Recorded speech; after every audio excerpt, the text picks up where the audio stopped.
And you know, one time I asked him, when we were pushing Baba to go to African Union, and we were talking. We were not good friends, but we were talking. We would have a conversation. And I asked him, this Raila thing you are pushing, what's the head game? He said, fine, we want this Mzee to go to AU so that I can take over his block. I said, how will you take it up? He said, let's the ODM, I'll finish it, I'll destroy it, I'll take it over. And once Baba is gone, I'll have a few days, I'll get the MPs, everybody rally them behind me. That's what he told me then. And I think if Baba went, to a certain extent, he would have succeeded in dividing ODM. I don't think that is possible now, because I think Raila Odinga has built ODM for 20 years. I don't think, even if he wants to work with William Ruto, he'll allow him to destroy ODM. I think he'll still want to have ODM as a strong party. And if he wants to have a coalition with William Ruto, he would have ODM as a distinct political entity. What I would not understand is at what he would be in that coalition, because Raila's dream has been to be president. And by his status, even age, experience, exposure, he's presidential. I don't know what other role he would play in a coalition with William Ruto, but that's his decision. Once he makes a decision what he wants, then we can have that discussion. But I think it's premature now to because we don't know. Because I hear a lot of Kaluma, Junet, those they are saying that they are backing William Ruto. So I think it's premature to discuss whether he can be supported or not, because he has not decided what he wants. Once he decides and he says he is a candidate, then we'll sit with Kalonzo, we'll sit with Wamalwa, we'll sit with Natebea, Matiang'i, myself and others, and we look at the whole scenario.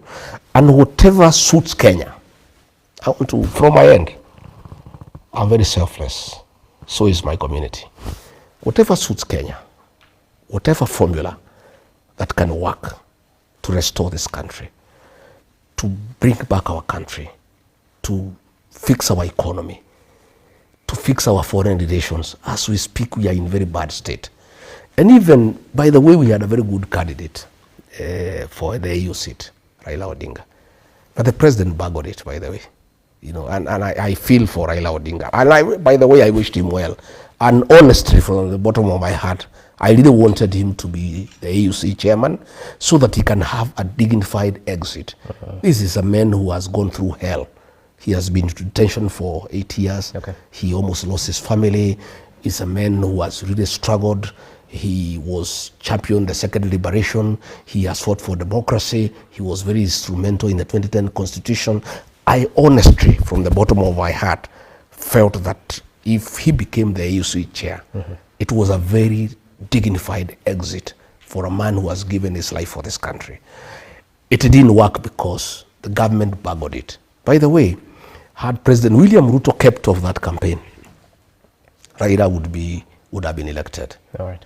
The minute he made, you know, people hate projects, not just here in the country, but even in Africa and the world. Raila Odinga was perceived to be a William Ruto project to take him to the AU to sort out his political problems in Kenya. And therefore, many African presidents had a problem with that, from what we gather. They said, we don't want William Ruto to dump Raila in AU to sort out his problems at home. So many people had a problem with that. Again, they were also not able to study the geopolitics in a proper manner and see how to handle them. Then the way the president handled the DRC issue, he rubbed many people the wrong way. Again, I don't know who advised these people. There was no need to take a cheering squad to Addis Ababa. You know, this election is a highly diplomatic maneuver.